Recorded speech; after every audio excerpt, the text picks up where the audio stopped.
Hasbunallah wa ni'mal wakil. Kemudian antara yang saya sebut 5 kumpulan, bagaimana saya tak sebut semua sebab terlalu banyak. 5 kumpulan mereka adalah ahli neraka. Tuan-tuan yang dirahmati Allah sekalian, apa yang tuan-tuan dengar pada malam ni sampai berdiri di mahsyar, tuan-tuan akan ingat. Sebab setiap orang akan dibangkitkan di mahsyar dengan ilmu dia yang di dunia ni. Kalau dia tukang masak lah di mahsyar. Bukan dia kerja tukang masak di mahsyar. Maksudnya ilmu itulah yang dia bawa.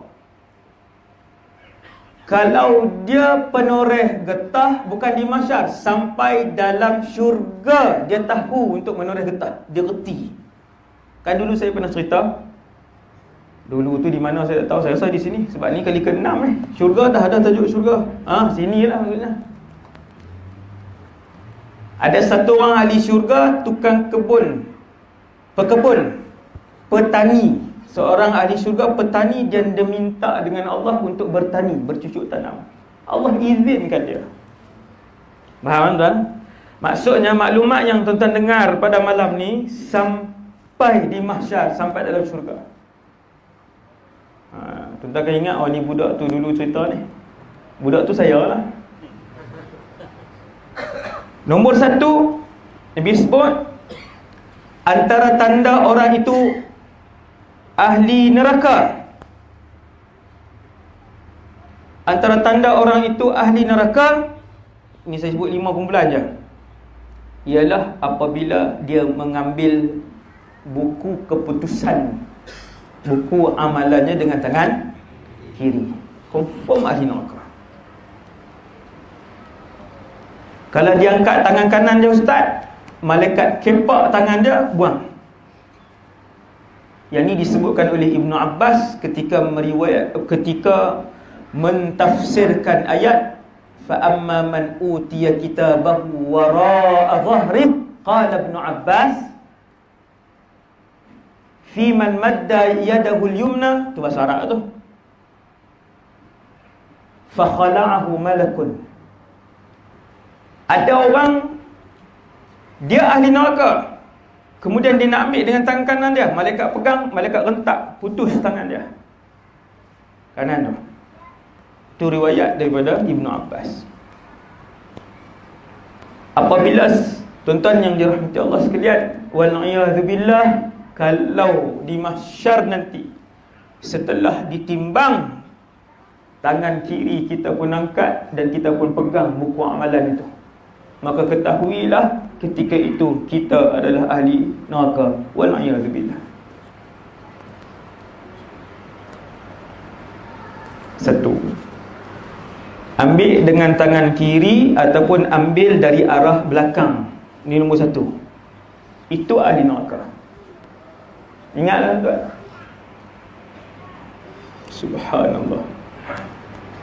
Ahli neraka dengan tangan kiri ataupun daripada arah belakang. Ada ulama tafsir sebut arah belakang tu macam ni lah. Letak tangan di sini, kemudian di sini.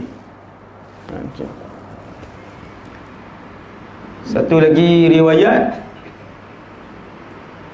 saya tak ingat, Qatadah, Imam Qatadah, tak silap saya, ambil dari arah belakang itu, dilubangkan dadanya.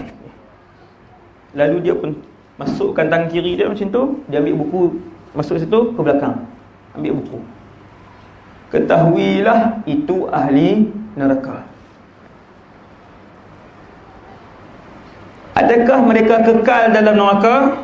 Jawapannya tidak, sekiranya mereka tidak pernah mensyirikkan Allah Subhanahu wa ta'ala.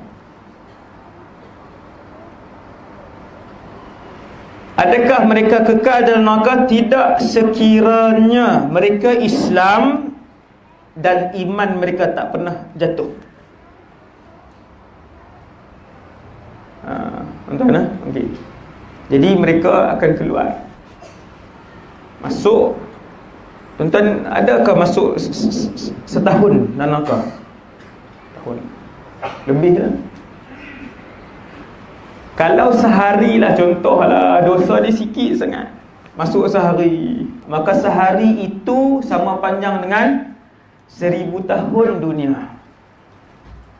1000 tahun ni tuan-tuan, kita malam ni hidup baru 72 tahun. Tu saya sebut lah, bukan saya kenal tau. Semua tu sebut, dia keluar je tu, contoh tu. Malam ni umur kita dah 67. 67 tu dah berapa lama dah. Dah berapa lama dah. Tuan-tuan sekalian, satu hari di akhirat panjangnya 1000 tahun di dunia. Nak habis satu hari akhirat di mahsyar, di dalam syurga, di neraka, nak habis satu hari daripada pagi nak jumpa pagi esok, panjang je 1000 tahun.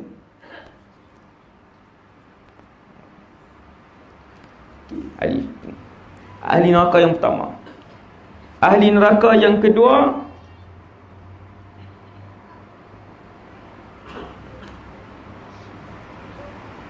yang ni pun saya tak urai, saya tak mau urai dah sebab dulu pernah sebut dah, iaitu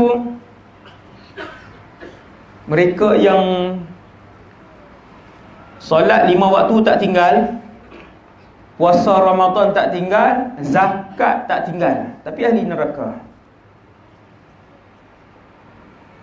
Nabi sebut kumpulan ni kumpulan muflis. Allah panggil nama, dia pun pergi. Ditimbang amal ibadah dia, solat tak pernah tinggal. La ilaha illallah. Tuan-tuan, kita tak bincang yang tinggal solat. Yang tinggal solat confirm ahli neraka. Yang tinggal solat.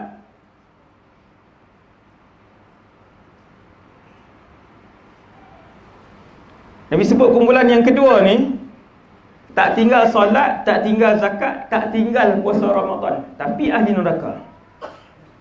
Panggil, dia pun datang ke depan, timbang amalan dia, dia pun tengok amalan dia, dia pun seronok. Sebab amalan dia memang diterima, amalan dia ikhlas kerana Allah. Solat, zakat, haji, umrah, puasa, semua dia buat kerana Allah, diterima. Apabila ditimbang menjadi pahala yang dilihat oleh dia, dia pun tengok banyak. Tetapi dia banyak dosa dengan orang. Suka tipu orang, hutang orang tak bayar, kalau pinjam barang orang jadi milik dia, pernah memfitnah orang, meruntuhkan keluarga orang. Dosa dengan orang banyak. Hati-hati. Hati-hati dosa dengan orang. Orang yang dosa banyak dengan orang lain. Hati-hati. Habis pahala dia. Kata Rasulullah, apabila diberikan pahalanya kepada orang yang dia buat salah sehingga habis pahalanya, lalu malaikat bertanya, ya Allah, sudah habis pahalanya, tetapi masih ramai yang menuntut kepadanya. Lalu Allah pun sebut, pindahkan dosa mereka kepada dia. Solat 5 waktu tak tinggal, puasa Ramadan tak tinggal, zakat tak tinggal. Ini kumpulan kedua. Kumpulan yang ketiga yang akan masuk neraka ni, masyarakat ni, memang ni saya sebut sebahagian. Yang ketiga ialah mereka yang meninggalkan perkara wajib.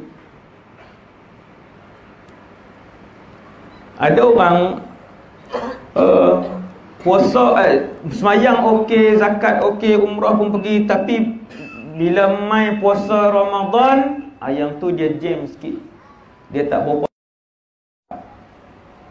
54 dah umur, tapi pergi beli nasi juga. Kuih 3,5 tu pergi beli. Dia jual dah 3,5 sekarang ni.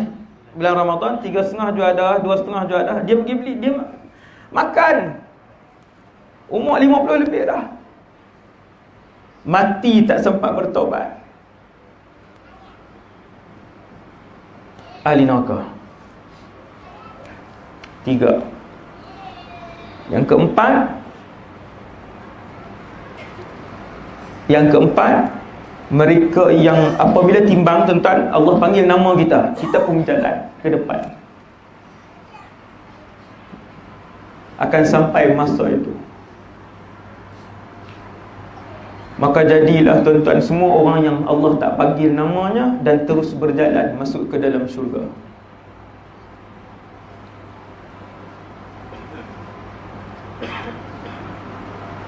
Umat Nabi Muhammad sahaja. Umat Nabi Muhammad sahaja, setelah ditimbang para rasul, termasuk rasul ulul azmi dipanggil dan ditimbang. Habis rasul-rasul ni dipanggil dan ditimbang, Allah pun sebut, wahai Muhammad, bawa umat kamu yang masuk syurga tanpa ditimbang.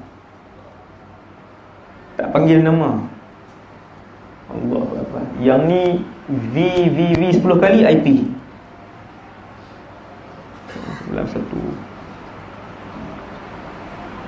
Kumpulan yang keempat yang ahli neraka ialah bila dipanggil nama dia kemudian ditimbang. Sekejap pahala, sekejap dosa, sekejap pahala, dosa, sekejap pahala, dosa, pahala, dosa. Dia macam tu. Pahala pun ada, dosa pun ada. Kan timbangan yang tuan-tuan akan tengok nanti ada dua. Ada dua bekas, satu untuk mengisi ibadat, satu untuk mengisi maksiat. Saya dan kita semua akan melihat dengan mata yang tuan-tuan tengok pada malam ni.